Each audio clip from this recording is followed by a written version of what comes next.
authorise for any extraordinary items.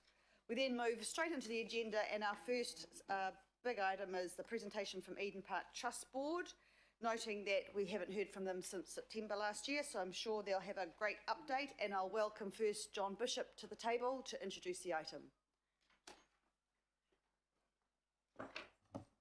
Good morning. Good morning, and thank you, Madam Chair. Look, firstly, just to introduce the Eden Park team. To my immediate left, Brett Winstanley, the CFO. Next is Nick Sortner, the Chief Executive, and lastly, Vicky Salmon, the Chair of the Finance Committee. So this is an opportunity for Eden Park to update councillors on the performance of Eden Park, and this stems from a resolution of this committee back in March 2019, where Eden Park has been invited on a 6-monthly basis to update the committee on the performance and financial projections of Eden Park. So this is one of the regular updates. It deals with the loan and development funding agreement, management and operational issues continue to be dealt with via Auckland Unlimited. Council finance staff have considered the presentation prior to this meeting, and we don't have any particular risks or issues to raise with this committee. With regard to the loan to Eden Park, given the COVID constraints, the covenant waiver has been extended through to 31 October 2021, and this extension was authorised by the then acting CFO under his delegation. I should point out that Eden Park are currently complying with the covenant, so they're not reliant on the waiver. Lastly, in conjunction with Eden Park, we continue to monitor their situation, and we receive regular updates from Brett and his team. So on that, I'll hand over to Eden Park. Thank you, John. Thank you. Thank you. Good. Thank you very much. We've just got a short presentation. Brett's going to give us some of the numbers from our year end, and we can talk through that and the loan and how our grant funding is going.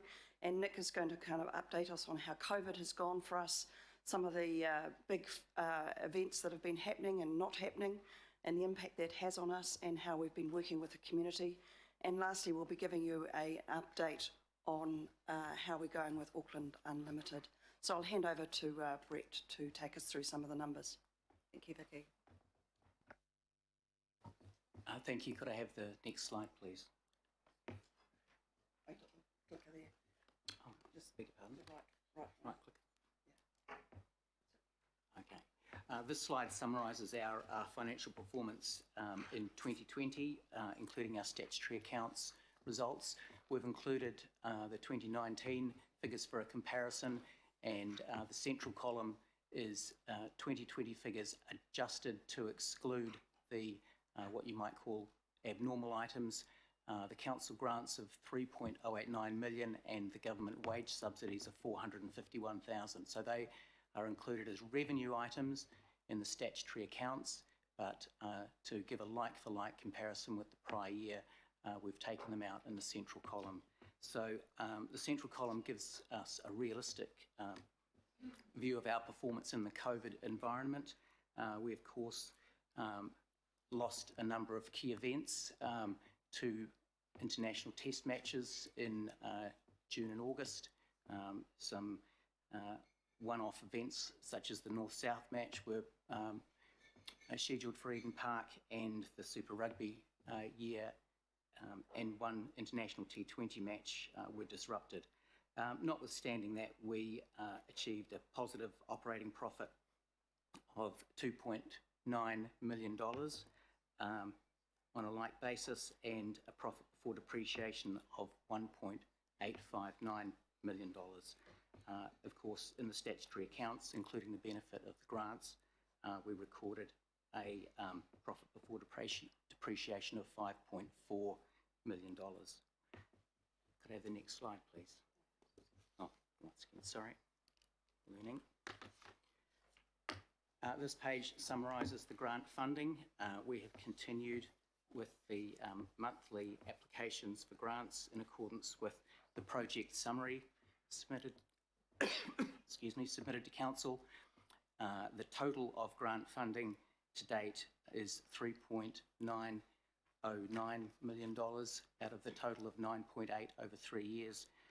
We continue to work within the parameters of the schedule and the protocols in place for the application and approval of grants, and that will continue. A brief summary of the major projects: they include the replacement of the number 1 turf. That project is now complete, and the first event on the new turf took place last Sunday. So our final costs with respect to that project will be submitted before the end of this month. Other projects include the new Samsung screen and a number of other key infrastructure costs, including emergency lighting, upgrades to our venue operations control centre, improvements to our main file servers and firewalls, replacement of a failed boiler, and improvements to our internal, what we call IPTV system, the internal software that runs screens throughout the park.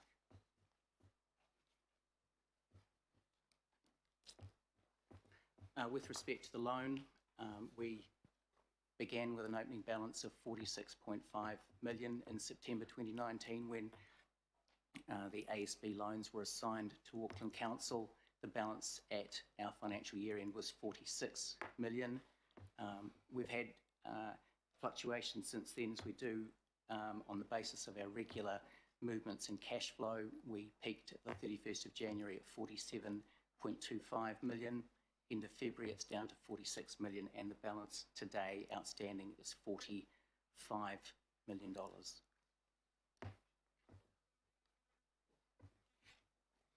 I'll pass over to Nick Sortner, our CEO. Tēnā koutou, tēnā koutou, tēnā tātou katoa. Morena Mayor Goff, Chair Desley Simpson, Ward Councillors and Māori Statutory Board that I know is not here this morning. Firstly, Mayor Goff, congratulations, America's Cup victory. I think it was a wonderful outcome for the city and again for the event industry. So yeah, thank you, and thank you to everyone who was involved in securing that event for Auckland. I touch on that on the basis that for us, some of the measures that we implemented throughout this challenging period included seconding our operations manager to the America's Cup.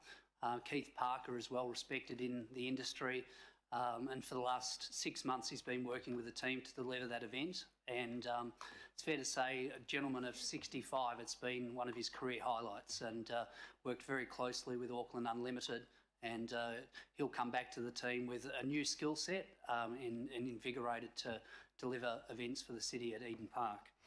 Over the last 6 months, we've looked at a variety of initiatives to generate new revenue and innovate, given the disruption around COVID. Eden Park and the event industry is one of the few industries that really struggle to operate unless under level 1. We have looked with our hirers to implement various pods for fixtures at level 2, but the reality is for our business to operate, 53 pods of 100 with the requirement around staffing, toilets, cleaning, etc., it makes it very, very difficult. So it was welcome news for us last week, moving back to level 1, and it's fair to say even last week's fixture, the crowd was probably compromised to the tune of 10,000 with the late notification, but this weekend is looking very encouraging. As far as I mentioned some initiatives, you would have all read about our sale of the turf. We sold over 4,000 square metres to fans. For the last 17 years, the field have been in situ, undefeated for the All Blacks, and we hope that the new field will continue. Our new field was blessed last week, and our first fixture saw the Blues win convincingly, so hopefully that's a sign of what's to come. In relation to our other and additional content, you'd be aware that we secured our resource consent to host concerts. In the last 24 hours, our pre-sale for Sparks sold out. Their website crashed last night with over 10,000 tickets already sold in that pre-sale. So looking extremely encouraging for the long weekend of the 24th of April. And there's the potential, obviously, for inbound tourism from within the country, given the popularity of 660. We're working with Watercare to reinstate the historic bores that are located at Eden Park. This is a wonderful initiative and in line with our commitment to working with the community, working with business to limit our impact on the environment. Irrespective of water levels and water restrictions in Auckland, we'll continue to be able to play elite sport at the park, all irrigation moving forward, and that's approximately 4 weeks away from implementation. We'll be both on the number 1 and number 2 using bore water, so no city water, but then also that bore will help facilitate some of the washdown requirements at the park. So a wonderful initiative, and the first venue in New Zealand to be able to do that, and thanks to the partnership with Watercare. The Cookie Project, as you'd all be aware, Eden Park is an underutilised asset. We work with now the Cookie Project. If you haven't had the chance to come down to the park and experience the Cookie Project's approximately 16 young men and women with mental and physical disabilities. They're located at the park, and they cook cookies and sell them to a variety of businesses. Yesterday, Sky City signed up for 40,000 cookies a year through the Cookie Project, and it's giving meaningful employment to them. That kitchen previously would have been used on 2 occasions a year. So that idle capacity, we're looking to see how we can use that space, whether it be for dark kitchens, for alternate purposes, and see greater utilisation. As far as our major events, we had 2 international fixtures, obviously a Bledisloe Cup and a sellout, the Mitre 10 Cup. We've also had our cricket content. You'd be aware that the close to sellout Australian fixture 2 weeks ago on the Friday was unfortunately cancelled or moved to Wellington as a result of restrictions in Auckland.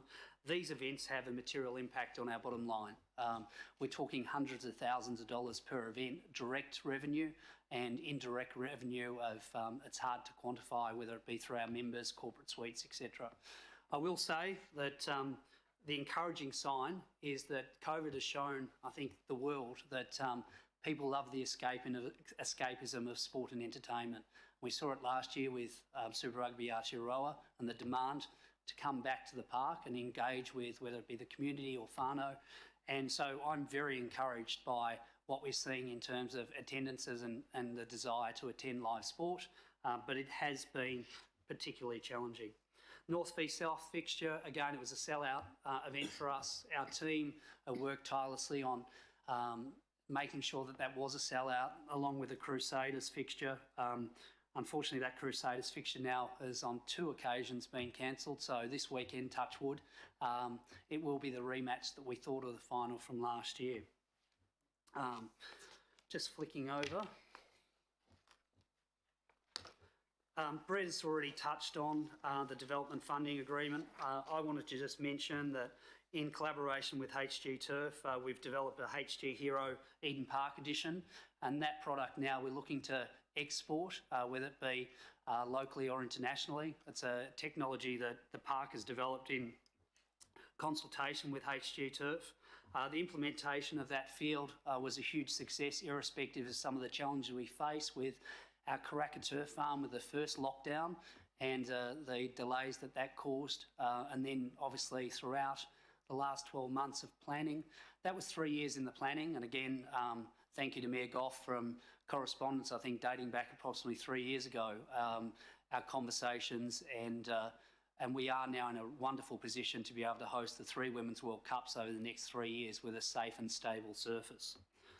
With regard to the Samsung Super Screen, it's fair to say it's been a game changer for us, for the fan experience. I think everyone that's come to the park has seen what a wonderful addition that's been, and what it can offer to the fans and to our hirers moving forward.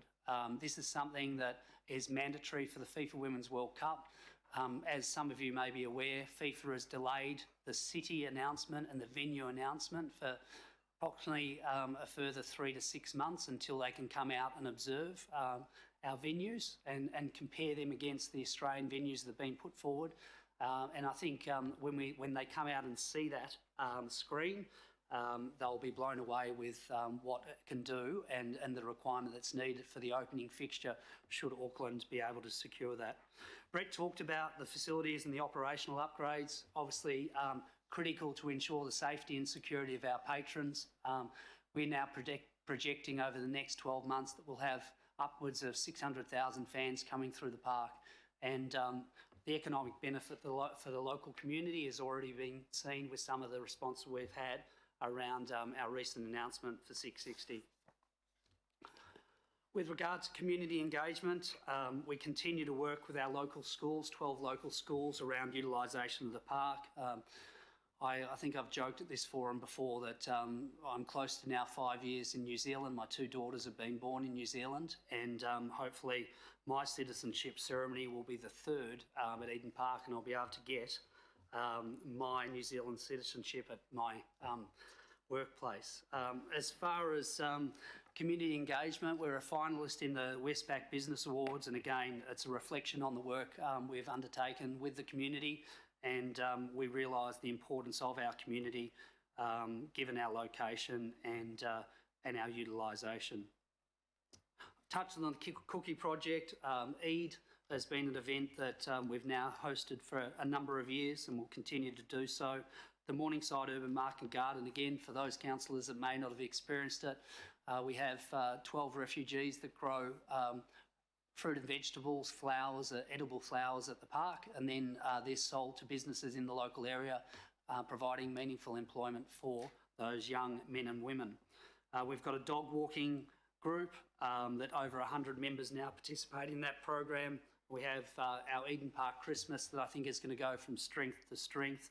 The City Mission, we changed the format this year with COVID. I know, again, council employees and councillors gave a significant donation for that event, but it really now has become embedded in our DNA, and that's an event that will every year be held at the park, certainly during my leadership. The Sky Christmas markets, we had the opportunity to engage with local businesses to have over 60 of them represented on the field of play for a unique experience. And it was something that I think was born out of, again, our innovation and need to diversify revenue streams, but now will come as stable on our calendar of events. Our hood initiatives, we've got still, it's in excess of now 1,400 members of the hood. Fair to say that there are a number of them already requesting tickets for 660, but we've all of a sudden got this huge demand, but we are looking to give them priority access for that event. Well, otherwise they'll be able to sit in their backyard and listen. Auckland Unlimited, I must say that it's been a pleasure dealing with Nick Hill.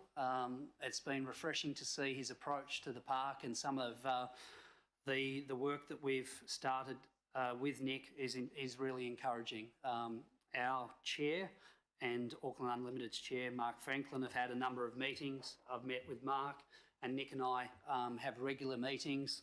We were together yesterday, and I'm very confident that there's some synergies that will be achieved through that collaboration between the RFA and Auckland, or AT. Nick attended our strategic day, so our strategy day, approximately a month ago. He was encouraged by the conversation, whether it be with the independent trustees, along with our code representation, and those conversations continue, and I'm looking forward to working with Steve Armitage on how we can progress those over the coming months and years. That collaboration will need to work on the postponement, obviously, of the Rugby World Cup. That'll move now forward into 2022, and we're looking like a bumper 2022 with Te Matatini in February, the Women's Cricket World Cup in March, and then obviously yet to be confirmed the Rugby World Cup dates, but looking likely to be sort of the second of the third or the fourth quarter in 2022, with Eden Park and Auckland hosting the opening fixtures in the final, and I'm very confident we can sell out the final with Black Ferns. I've mentioned already the FIFA Women's World Cup, so I don't think I need to touch on that any further. The last slide just talks about our engagement with the America's Cup and a couple of the team involved, but also we've got a small video just showing that post-event now with our new screen, we've got this video playing for all patrons. It was filmed in the hood, and each of these residents put their hand up, said we want to be part of the story, to say at the end of an event, be respectful. We are part of the community and we want to embed Eden Park for many years to come. So I'm not sure, I'm assuming. There you go. I'm not sure if that's me or, no, there we go. Thank you.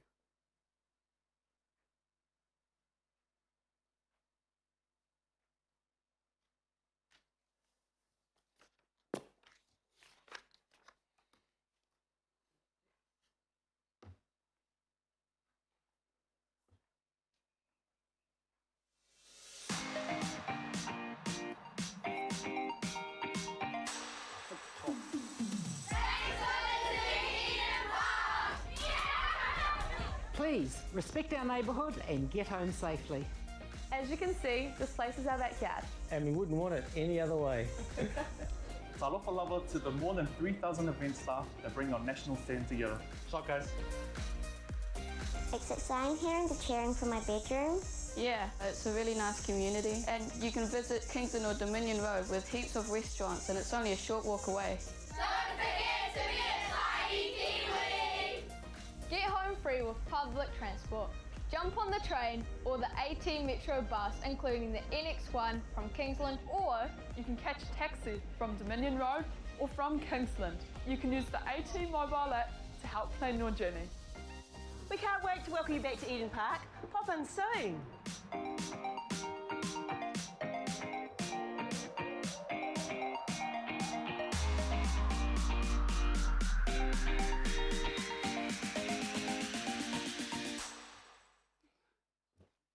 Now, before I take any questions, there was one other point. I touched on our initiatives around sustainability and also the climate change emergency that has been declared by Council. We are working around the New Zealand target to reach net carbon zero for 2050, looking at ways in which we can utilise Eden Park for alternate purposes, what ways that we can deliver energy efficiency initiatives. So I just wanted to flag that that's something that we're working on, and in future presentations I'd like to table that just to give it an understanding of some of, I suppose, the benefits of the utilisation of Eden Park. So thanks, Chair.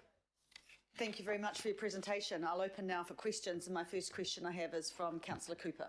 Thank you. And I have two questions, one for the board and one for our staff. So are you able to disclose how much revenue you raised from selling the replacement screen? You know, you replaced the big screen with existing screen with the new screen, and also how much you got from your turf fundraising. So just to clarify, we didn't sell our existing screens, they're still in situ. So no, we didn't sell our old screens, they're still being utilised until end of life. And in relation to the turf replacement, we're in the vicinity of around $100,000. My other question is, back at our September meeting, we had a change in the schedule of what the grant was to be used for, but it wasn't brought back to this committee, and I asked for an answer why that happened, and I haven't had it yet, Madam Chair. John? Yes, through you, Chair. So I understand that was looked at by the then Chief Executive, and under his delegation there were certain changes to what the grant money was spent on, but that review has been completed, I understand. Yeah, Councillor, my understanding is the review has been completed. It was found to have no fault or error around the processing around that. Is that what you meant? That's fine, but I just wondered going forward, if that happens, could we at least just have a memo so we know it's happened? Yeah, I get that. Thank you. Absolutely, thank you. Right, second question, Councillor Casey. Thanks. There's the two questions. Nick, you went a bit fast on the 660. How many tickets are actually available for the 660 concert? At this stage, 50,000. And how many did you say have been pre-sold? they exhausted Sparks on sale. Within 3 hours, they sold 10,000 tickets. So it's a pre-sale, so it exceeded expectations. And in your application for the temporary noise barrier, you said there were to be 2 concerts on the Anzac weekend, Saturday and Sunday. Is that 1 concert and a rain day, or is it 2 concerts? So just to clarify, subject to demand, there's the opportunity to host a second concert. And just following Linda's question, my second question related to the video screen, can you just remind me the cost of it? The total amount of grant funding was $2.3 million. The cost of the screen, sorry? The total amount of grant funding was 2.3. Is that what you're asking? That's the I'm asking the componentary part? cost of the screen. Is that what you're saying? It cost 2.3 million? That's the grant funding for the screen, yes. Is that That's the the amount that total we've cost of the screen? My question is, how much did the screen cost? 2.3. And following Councillor Cooper's question, what are you doing with the current West Stand screen?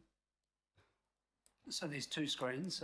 There's one at the east end and one at the west. And for those of you, excuse me, who've attended events, they still get utilised until end of life. Which is? Well, the cycle is generally 10 years. You finished, Councillor? Great, thank you. Next question, Councillor Watson.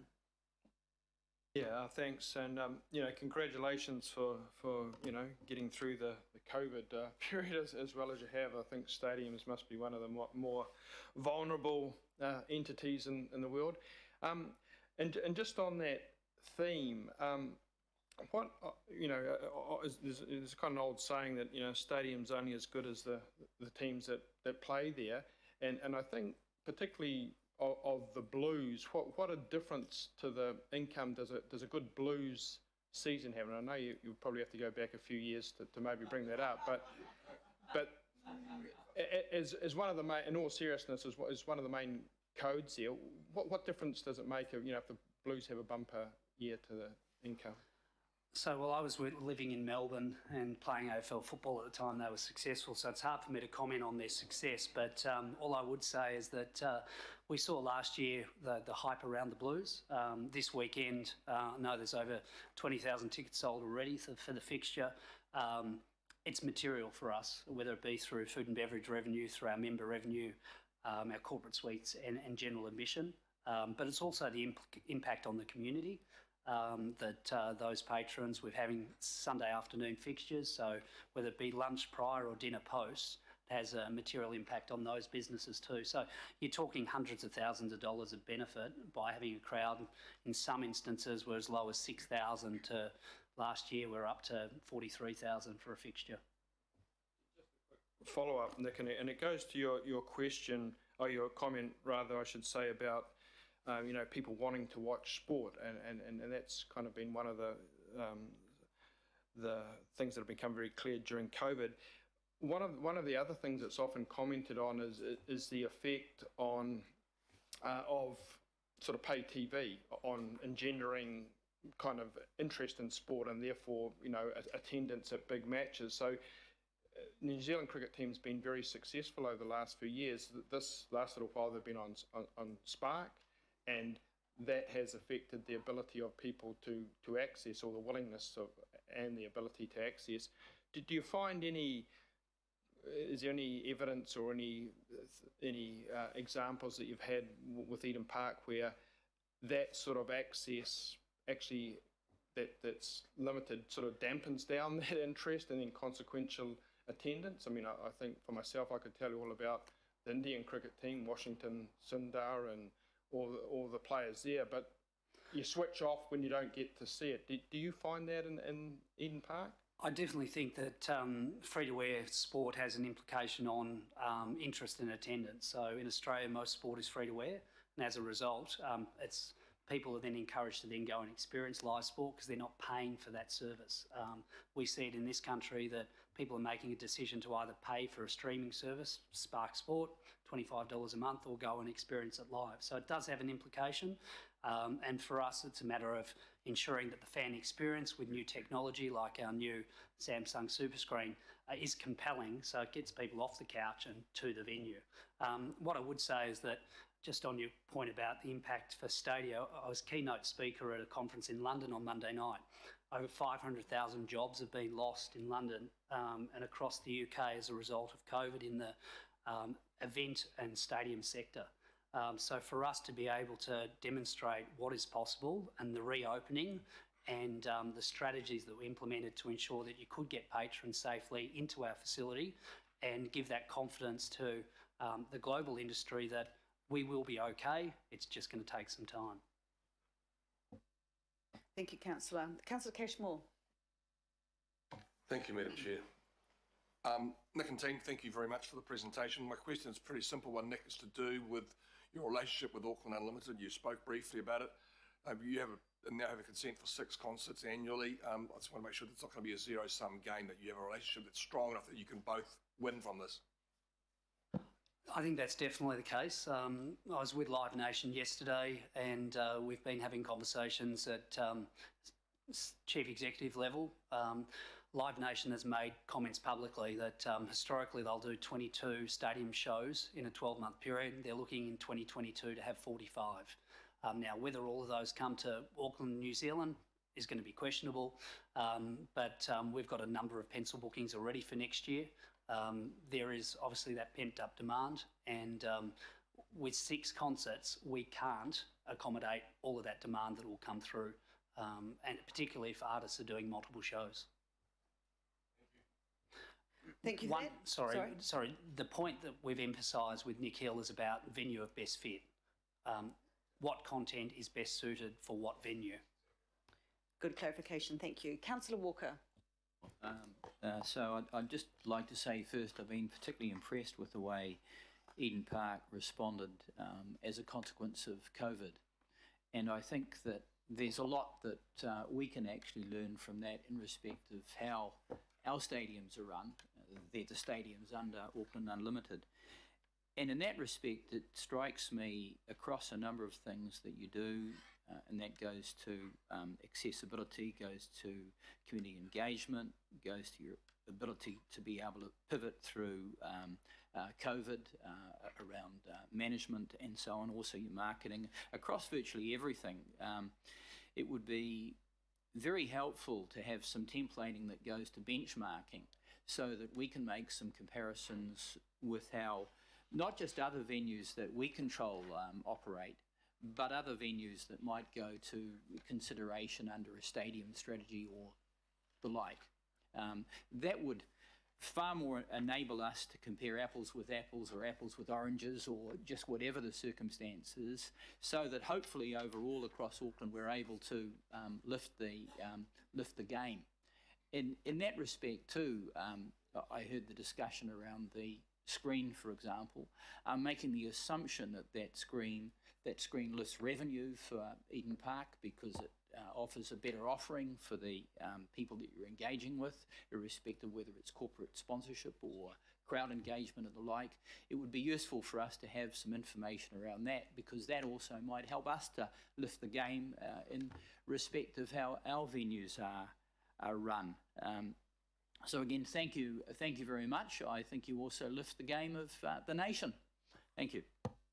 Thank you, Councillor. I'm sure there was a question in there somewhere. Councillor Hills. Sure. Be answered, Madam Chair. So we're comfortable in working on benchmarking. There's no problem whatsoever in that regard. It's important, Wayne, I think very important. And in terms of screen revenue, it certainly has assisted, whether it be with the fan experience or with partners like Samsung and embedding them for the next 5 years with the park. Did you want to add something? Yeah, I'd just like to add that we wouldn't be able to attract some of these major sporting events if we didn't have that screen and just do, especially for FIFA, we just wouldn't be able to do it. That was the point, I think, around the funding in the first place. Yeah, thank you. Councillor Hills. Thank you, Chair. Kia ora, Nick and team, and good to see things are going well, especially a lot better than the horrible year you've just had. So myself and Councillor Watson are the councillor liaisons for Auckland Unlimited, so we had heard the positive discussions and work with Nick Hill and team, so we're really keen for that to continue. I guess, what do you see as the benefits or potential conversations for Auckland? I get, my view has always been that the closer you can be with Auckland Unlimited and their kind of events and things that are going on, the better for Auckland. So it's just great to hear that. But I guess if you've got anything else to add, what that could bring over the next couple of years. Thanks for the question. Eden Park proposed approximately 13 initiatives between the RFA and Eden Park. Then obviously the CCO review was implemented, and those have been dormant. Again, we've raised that with Nick Hill as an opportunity. There's certainly synergies and joint management models that could be implemented in relation to infrastructure, the sharing of infrastructure. We're seeing that in Venues New South Wales, where that's exactly what's occurred. They've all come under one umbrella organisation. And as I mentioned to Councillor Cashmore, that first and foremost, it's around venue of best fit. Whereas what content should be directed to what venue and to maximise the return for the city. So I could go through those 13. I don't think we need to today. And I know I saw your tweet about Phil Collins a couple of years ago, so I'm hoping to see you at 6:60 on the 24th of April. Thank you. Mayor Goff. Don't go too far into my tweets back then. A couple of quick comments and a question. Firstly, congratulations on the community engagement, Nick. I attended the funeral of Constable Matt Hunt there, and it was great that we could use that facility to pay tribute to somebody who lost their life in line of duty. And I'm there every year as we deliver the presents for Auckland City Mission. And, I think particularly with the council input of funding, it's really good to see a community benefit that comes out of Eden Park collectively from yourselves and ourselves. The second comment is really just to emphasise the importance of what the Deputy Mayor has said, the need to work collaboratively between Auckland Unlimited and Eden Park. And with the Minister's announcement to me that he would be passing over to us the power of appointing directors to the Trust, I think we can work together, so it's not simply a race to the bottom in a zero-sum game, but how we can best serve the needs of the city and meet the revenue needs of the city. My question is this one, and it's going to be an estimate. What if you run 6 concerts a year, what would be your anticipated income from hosting those concerts? Because obviously one of the reasons that I support the holding of concerts there is that our goal is to help you be more self-sufficient and less reliant on any grant from council. So that's what's behind my question. Thanks for the question and thanks for your comments. Just in relation, obviously there's commercial sensitivities around each of the events, and it differs from 660 through to Barbara Streisand. What I would say is that our corporate suite interest has been enormous since we've announced concerts, and the annual price or licence for the suites have gone up approximately 25,000 almost overnight. So that's material to our bottom line. Then you look at it in terms of member retention or member growth. We now are in a position where, all going to plan, we'd be able to host 31 premium events, whether it be the Blues, whether it be 6 concerts, cricket content, Super Rugby, etc. And that's the ultimate, whether it be member or corporate experience now, where every second weekend there's a premium offering at the park. That then provides continuity of staff, whether it be our casual workforce. So to answer your question, it is difficult to say. I would envisage that direct and indirect revenues from concerts could be in the vicinity of 500,000 to 800,000 per event. But we need to now quantify that. We need to work with our promoters. As I say, that's an estimate. I don't want our promoters to be in a situation where they think we're gouging them or they can get a better deal, but I'm very confident that it's one of the things that I've been focused on since my time in New Zealand. The race to the bottom is a real issue in this market. I do think now Eden Park, and even talking with a promoter yesterday in Nick Hill, they're salivating at the opportunity to now sell up to 10,000 corporate meals or offerings at Eden Park that aren't available at other facilities in Auckland, and that has a material impact on their bottom line, but also ours. Thank you, and through you, Madam Chair. On the basis of the figures, and appreciate the commercial sensitivity and the fact that it's very much an estimate, but that could well lead you on a track back to self-sufficiency at Eden Park in terms of earning enough income to meet all of your operating and depreciation costs. It could, but it's going to be a challenge. We've seen the draft annual plan for us, so the asset management plan over the next 10 years, and what I would say is that the event industry is not out of the woods in terms of COVID. We've seen it over in the last 2 months, and our members have been fantastic, but we've only had 70% renewal because of the uncertainty. There is still a lot of uncertainty. Historically, recessions have seen more people want to go to music content, so there is going to be swings and roundabouts, but ultimately for us, we need major events to drive then our revenues to then be able to reinvest in the community. Did I hear you say you might be bringing Barbara Streisand, or was that just the name that you... This isn't being recorded, is it? Moving on, thank you very much. Thank you very much. Next question from Councillor Newman. Yeah, my eyes sort of popped up when I heard that as well. Not that I'm necessarily a fan, but I'm a fan of you. Okay. I think I also have the opportunity a few years ago about the Spice Girls. So, Madam Chair, I think I got the call. To the team, look, thank you. I'm really conflicted about the Blues doing well because Councillor Dalton and I represent Chiefs country in our awards. So, but I accept that.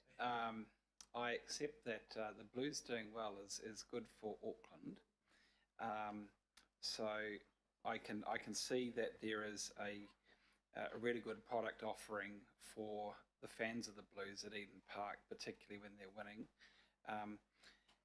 And I suppose reflecting on what the Mayor has asked you, I mean, the Mayor was right to ask you that question. I can understand you responding the way you did, so I'm going to try and come at it at a slightly different angle.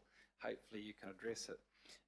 I think the summary of your financial performance for this year it's pretty good considering the environment that you're operating in. And if you could successfully roll out your product offering with the concerts and with the premium events, it seems to me that your forecast EBITDA results would probably lend to giving you the headroom over time, not only to meet your operating costs, but also to start to meet your deferred CapEx costs. But Nick, you sort of responded that it's challenging given what you're looking at and the time that it's and the scale of the funding required. So I just wanted you to expand a bit more on that, if you wouldn't mind, the sense to which you can get the headroom and how quickly can you get the headroom to address some of those deferred CapEx costs that will be coming up. The council can't address our CapEx costs with our products, but it seems to me that you may be able to hit that with respect to yours if you can achieve the commercial returns that you're anticipating. Well, there's a couple of elements to respond. In my 13 years at Etihad Stadium in Melbourne, we averaged 2.5 concerts a year. So there's no guarantee that 6 tours will come every year. What I would say is that there is expectations around the FIFA Women's World Cup regarding gender-appropriate bathrooms, lighting upgrades, etc., that are mandatory in order to be able to host those events. So there needs to be some sort of surety around funding to be able to deliver those events. And the forward planning. So there's a 10-year asset management plan of around 64 million required to just maintain Eden Park as it is. As we know, the world's changing dramatically. The cost of screens have come down significantly over time, but in other areas they've increased. There'll be issues with, I've said previously that in other stadia, you might, I gave a stat this morning that an AFL team in one weekend at the MCG would see a greater attendance than the Blues have seen in a season for the last 5 years. So the utilisation of a seat, as basic as a seat at a stadium, there's far greater. There's 2 million people using a seat at the MCG versus Eden Park, where we see 300,000 people a year going through. So as we increase the utilisation of the park, there'll be increased costs around seat replacement or door replacement, etc. So there is some work that needs to be done in that space. I can't give a definitive answer today. We are going to work with Auckland Unlimited, and we can, at future forums, give updates in that regard. Thank you, Councillor. Councillor Darby, question. Chair. So, and welcome, Nick, and others. So just on those screens, so you're seeing there's a bit of life in those old screens that you're going to utilise for a while. I think every event they've failed since COVID. So we try and maintain them just from a perspective of ensuring that both ends of the venue has line of sight to the screens. But yeah, it's very much a balancing and juggling act. I wouldn't be suggesting that they're going to be there in 12 months or 2 years. Right, because I mean, it was presented to us as the need to replace those screens. They weren't. The new screen wasn't an additional screen; it was a replacement screen. I think the line of questioning from my colleague Councillor Cooper was, or is there value in those screens? Has that value been realised? Because your statement earlier last year, I think it was that they had reached their end of life, and then you went on to say having the ability to replace the failed screens, etc. So just want to emphasise, we're getting second-hand parts from overseas, etc. If you go to the western end, I encourage you, I can take you later today if you've got time, there are panels missing in the western screen. So if you look at the base, if you were to look up, there are panels missing at the base that have failed, and we can't get those pieces. They're no longer manufactured. They're Panasonic have moved on. In the viaduct, we had a conversation about second-hand screens with Panasonic. They're a different panel size now, so just can't emphasise enough. This is something that is required for the FIFA Women's World Cup. If Auckland secures the FIFA Women's World Cup, 1.3 billion people will watch Eden Park and Auckland for the first fixture. That is almost twice the attendance, the viewing attendance of the Rugby World Cup final from Eden Park. So from my side, it's been an amazing partnership with Samsung and the council, and I haven't had a person, if anyone has been to the park since it's been installed, and if you haven't, I'd encourage you to do so. I think it's some of the best value as a ratepayer that has gone into an asset for Auckland. So that's my personal view. Okay, and so the intention is just to keep patching them up, keep using them for as long as you can, and then the additional screen is the security. That's your security. Okay. We can't hold Bledisloe Cups, we can't hold major events without a screen. That's just the reality. You can't do a TMO decision without a screen. A working screen. Sorry, to clarify, a working screen. Right, thank you. With no further questions, I'll go to comments. And first comment from Councillor Mulholland. Thank you. Thanks, Madam Chair, for the opportunity to comment. To Nick and the team, Nick, you've got a great leadership style from my observation of meeting you and watching online through social media. I know you're a team player, so thank you to you and all of your staff and the team that have been involved in this presentation. Also, thanks to our staff for your work on this. Nice to have the opportunity to comment. I've listened to the questions, and so I had no questions to add, but I do want to acknowledge you've talked about the venue of best fit, so that is a really good strategic approach, and I absolutely applaud that. So thank you for considering that. Also, congratulations, of course, on the RC for up to 6 concerts PA. So that's also great. And one of the things that you also have talked about was with regards to the global industry, and we are all faced with so many challenges. So I congratulate you and the team again for working through that whole process. I previously had never, well, I think I'd only ever been once with BNZ to the stadium, and I now am a significant and huge supporter because I've seen the great work, and I acknowledge also what His Worship the Mayor has talked about, because it's something I had in my notes here about the various community-based activities and action plans strategy that you have to contribute back to the community. That shows true leadership. So I also want to acknowledge that whilst we're here. So mine is a big thank you and congratulations to you and the team. And I'm really impressed with your leadership style with your executive team. Kia ora. Thank you, Councillor. That's nice. Councillor Watson. No, I've just got a couple of quick words to make, and it's really nothing to do with the sport or the various figures and capital projects and everything that's getting chucked around. I just really want to commend you on that cookie project initiative.